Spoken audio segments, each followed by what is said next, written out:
Hello, chào các bạn. Trong một bài blog trước đây thì Châu từng chia sẻ về vấn đề chì trong son môi. Hóa ra nếu mà chúng ta dùng son môi làm đúng quy định thì vấn đề chì trong son môi thực sự lại không phải là một vấn đề kinh khủng đến mức đe dọa như là nhiều người vẫn nghĩ. Nhưng mà dường như nhắc đến son môi thì chúng ta cứ bị xoáy quanh cái chủ đề chì đó.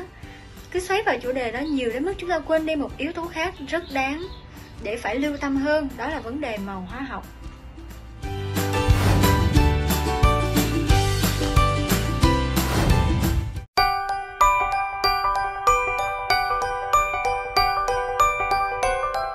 Trong clip lần này Châu sẽ chia sẻ với các bạn về những tác hại của màu hóa học trong mỹ phẩm và son môi, cũng như cách để nhận biết một thỏi son, một lọ mỹ phẩm có chứa màu hóa học bằng cách đọc bảng thành phần. Chúng ta hãy bắt đầu nhé!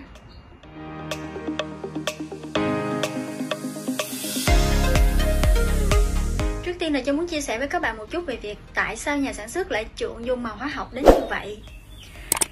Trong mỹ phẩm make up đại trà trên thị trường thì bất kể là mỹ phẩm từ giá thành thấp cho đến cao, bất kể là thương hiệu từ nhỏ cho đến lớn, màu thiên nhiên được sử dụng rất ít.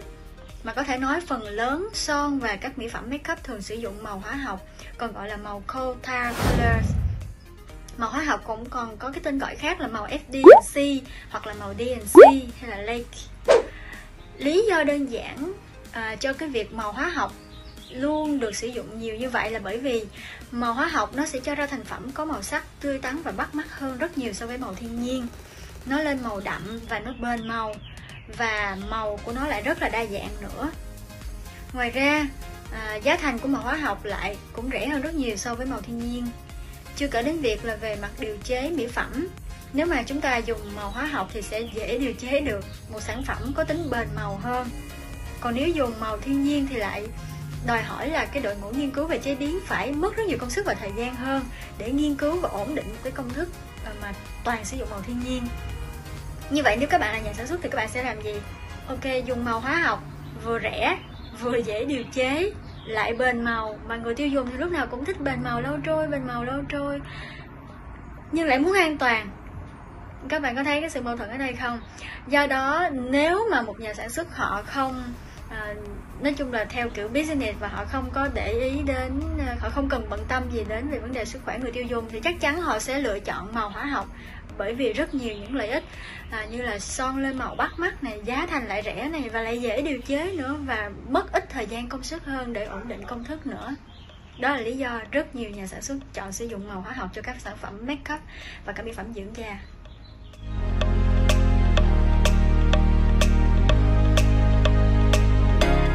Son môi nào mà không có màu, đúng không các bạn? Có lẽ vì cái điều đó cho nên nhiều người tiêu dùng trong chúng ta cũng dễ bị cái cảm giác ngộ nhận rằng màu sắc dường như là một yếu tố hiển nhiên mà chúng ta không cần phải lưu tâm đến vậy. Nhưng mà các bạn hãy nhớ, màu cũng có nhiều loại màu. Ngay cả màu dùng cho mỹ phẩm thôi cũng có những quy định riêng của nó. Ví dụ như là có loại chỉ được dùng cho sản phẩm make up xong rồi phải rửa trôi, không được lưu lại trên da nè. Rồi có loại màu chỉ dùng được cho nails là móng tay thôi. Hoặc là có loại màu chỉ được dùng cho body, cho cơ thể, các sản phẩm dưỡng thể thôi, mà không được dùng cho mặt. Rồi hoặc là có những loại màu được dùng cho mặt nhưng là bị cấm dùng cho những vùng nhạy cảm như là môi hay là mắt. Và người tiêu dùng hầu như không hề biết cái điều này. Và các nguyên liệu màu cũng là một trong số các thành phần hiếm hoi được dùng trong mỹ phẩm, bị Cục Quản lý Thực phẩm và Dược phẩm FDA của Hoa Kỳ quy định rất nghiêm ngặt và quản lý chặt chẽ nhất. Lý do đơn giản là bởi vì nguyên liệu màu có những tác hại khôn lường đến sức khỏe nếu bị dùng không đúng mục đích chỉ định. Và đây là điều mà hầu hết người tiêu dùng không hề biết đến, cũng không hề ngờ đến. Ngoài ra, màu hóa học cho dù có sử dụng đúng quy định đi nữa thì vẫn tiềm ẩn nhiều mối nguy hại cho sức khỏe. Ví dụ như là tiềm ẩn nguy cơ gây ung thư, gây ảnh hưởng đến nhiễm sắc thể, gây dị ứng.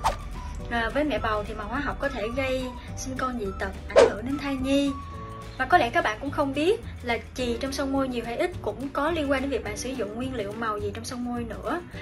Bởi vì không phải nhà sản xuất cố tình cho chì vào trong son môi đâu, mà là nguyên liệu màu trong son môi chính là ngọn nguồn của chì. Hay nói cách khác, chì chứa trong nguyên liệu màu dùng để làm son.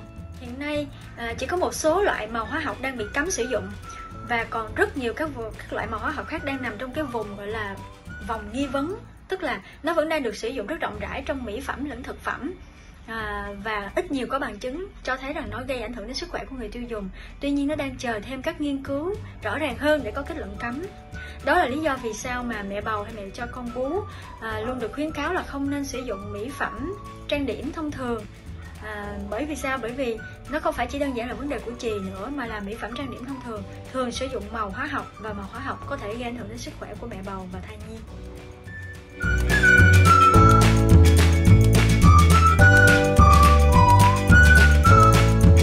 Tôi chuẩn bị hướng dẫn cho các bạn 2 cách mà chúng ta có thể nhận biết được màu hóa học trong son môi và trong mỹ phẩm.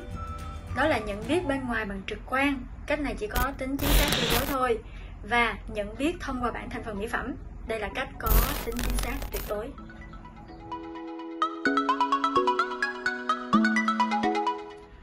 Cách thứ nhất đó là cách nhận diện sơ bộ từ bên ngoài. Thì chúng ta hãy nhớ một số những mẹo nhỏ này. Những loại son mà có màu rất tươi sáng mà lại không có nhũ thì khả năng rất cao là nó có chứa màu hóa học, đặc biệt là các loại son có màu hồng đậm. Ngoài trường hợp trên thì các trường hợp khác, ví dụ như là son cũng có màu tươi sáng nhưng có đi kèm nhũ, hoặc son có màu có độ trầm và hơi tối, thì chúng ta không thể có kết luận nào rõ ràng hết, bởi vì nó có thể chứa hoặc cũng có thể không chứa màu hóa học. Các bạn lưu ý, đây là cách nhận biết bằng trực quan và chỉ có tính tương đối mà thôi nhé. Bởi vì một số son thuần thiên nhiên nó vẫn có những cái màu rất là tươi sáng như là đỏ hay cam, hoặc là son tuy làm từ nhiều màu hóa học nhưng nó vẫn có thể có cái tông trầm. Cho nên mình không thể dựa vào cái chuyện là son có màu sáng hay màu trầm để mà phán định chính xác rằng thỏi son đó có sử dụng màu hóa học hay không. Ngoài ra cái việc trầm nhiều hay là trầm ít, hay cái tông sáng nhiều sáng ít, nó cũng còn phụ thuộc vào cái nhận xét chủ quan của mỗi người nữa. Do đó cái phương pháp mà nhận diện bằng trực quan này chỉ có tính tương đối các bạn nhé. Còn muốn đánh giá chính xác son có dùng màu hóa học hay không, chúng ta hãy làm theo cách số 2, đó là cách xem bảng thành phần mỹ phẩm. Như vậy nếu mà son có chứa màu hóa học thì không chạy đi đâu được hết.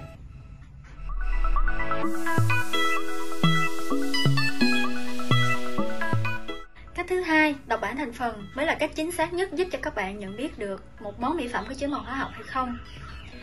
Trên bảng thành phần thì các nguyên liệu màu sẽ luôn được ghi ở những dòng gần cuối, do đó rất dễ dàng cho các bạn tóm được chúng. Đặc biệt trong nhiều trường hợp thì nguyên liệu màu trong son và mỹ phẩm còn được ghi ngay sau dòng chữ may contain ở cuối bảng thành phần. Các bạn hãy nhớ nhé, màu hóa học luôn được ký hiệu bằng tên màu sắc kết hợp với một con số. Ví dụ như chúng ta sẽ có màu red 202, blue 1, yellow 5, yellow 6. Hoặc là tương tự trong tiếng Nhật cũng như vậy, akani maruni tức là màu đỏ 202 chẳng hạn. Ngoài ra, nếu mà các bạn thấy phía trước tên màu sắc còn có những cụm từ như là FD&C hoặc là D&C hoặc là lake thì đó chắc chắn cũng là màu hóa học. Ví dụ các bạn có thể thấy màu sắc xuất hiện với cái tên là FD&C blue 1 hoặc FD&C red 7 rồi lake. Đó là những biểu hiện của màu hóa học. Ngoài ra còn có một cách biểu hiện khác của màu hóa học nữa trong bảng thành phần mỹ phẩm, đó là dùng mã CI Color Index. Mỗi thành phần màu khác nhau nó sẽ có một cái mã CI khác nhau đặc trưng của nó, và các mã CI này sẽ được phân chia thành các nhóm trên danh mục màu tùy theo cấu tạo hóa học của thành phần màu. Son môi sử dụng thành phần màu nào có mã CI lớn hơn 75.000 thì đó là màu tự nhiên, còn ngược lại đó là màu hóa học.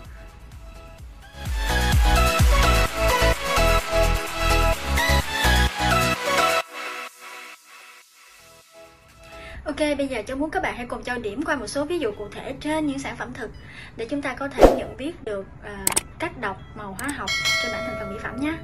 Ở đây thì Châu có chuẩn bị sẵn một số những cái loại mỹ phẩm nói chung là đây là mỹ phẩm mà lab của Châu mua về để gọi là nghiên cứu thị trường á, mua không bao giờ xài á cho nên là cái còn nguyên đây thôi à, đầy hết đủ thứ hết. Từ cái hộp này là nó là một cái hộp phấn mắt, rồi bao gồm cả mascara với lại son dạng kem, son kem. Hoặc là cái hộp này nó là một cái blusher, tức là nó là phấn má hồng.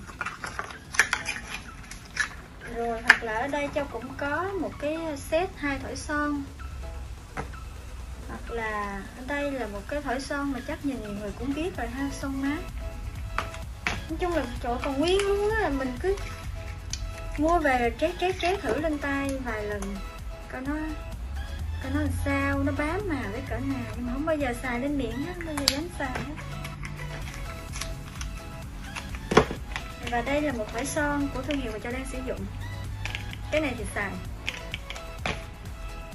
Còn cái này nữa, nó giống như là dạng, cái này chắc mấy bạn tiên rất là thích, là giống như là nó gọi là mình thoa lên môi xong mình lột cái lớp đó ra thì nó bám màu lên. Tại này không bao giờ dám xài hết, nó vừa gây tổn thương da môi mà nó toàn là hóa học không. Ok, bây giờ chúng ta bắt đầu. Đầu tiên là các bạn muốn xem cái nào trước ha. Châu sẽ mở cái hộp bự nhất trước vậy. Không phải là mở hộp đâu, mà tại thấy cái hộp này thì nó là một cái bảng màu thôi, còn nguyên có bao giờ xài đâu. Một cái bảng màu phấn mắt với lại cây son kem. Thì ok, Châu sẽ chiếu cái bảng thành phần của nó cho các bạn nhìn thấy. Đây là bảng thành phần của nó. Cái hộp này thì nó gồm có nhiều cái loại sản phẩm trong đây, do đó chúng ta hãy nhìn thử cái sản phẩm cuối cùng của nó là cái glossy lip, tức là cái son kem á. Thì cái khung mà Châu đánh dấu ở trong đây các bạn có thể thấy. Sau cái dấu cộng trừ nó chính là cái bảng màu sắc của cái sản phẩm này. Thì nó gồm có cái màu gọi là CI 77891 hoặc là CI 77491 hoặc là CI 77492, CI 77499. Thì nó biểu hiện bằng cái màu CI.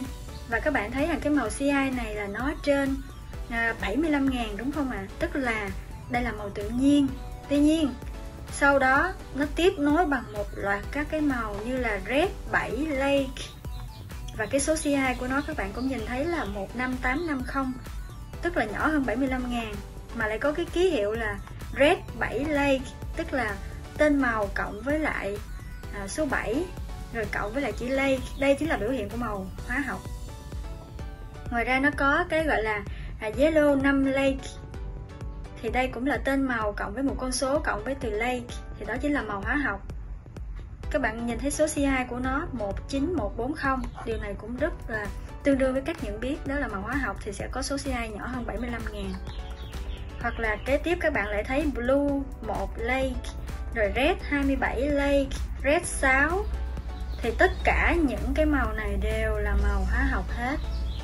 Do đó chúng ta có thể thấy rằng cái thỏi son này được làm hầu hết từ phần lớn là màu hóa học. Ok, tiếp theo chúng ta xem thử cái bảng thành phần của cái hộp blusher này đi, tức là cái phấn má hồng. Nói chung các bạn sẽ thấy màu hóa học nó xuất hiện trong đủ mọi các loại sản phẩm hết, không chỉ có son đâu. Và đây là bảng thành phần của nó. Các bạn có thể thấy là bảng thành phần này họ hoàn toàn không ghi tên màu sắc cộng với con số, mà toàn biểu hiện bằng mã CI hết thôi. Và nếu các bạn nhìn thì sẽ thấy là ngoại trừ 4 cái mã CI đầu tiên là trên 75.000, thì từ cái mã CI số 5 trở đi, tức là CI 19140, rồi CI 15850, CI 45410, 3 cái màu CI này nhỏ hơn 75.000, đó chính là biểu hiện của màu hóa học. Tiếp theo chúng ta thử với lại cái thỏi son mà lột da này thử xem nha. Cái món mà Châu không bao giờ dám dùng. Ok, romantic. Đây là cái bảng thành phần của nó. Khi nhìn bảng thành phần này thì các bạn sẽ thấy nó có những màu như là nó cũng biểu hiện bằng màu CI.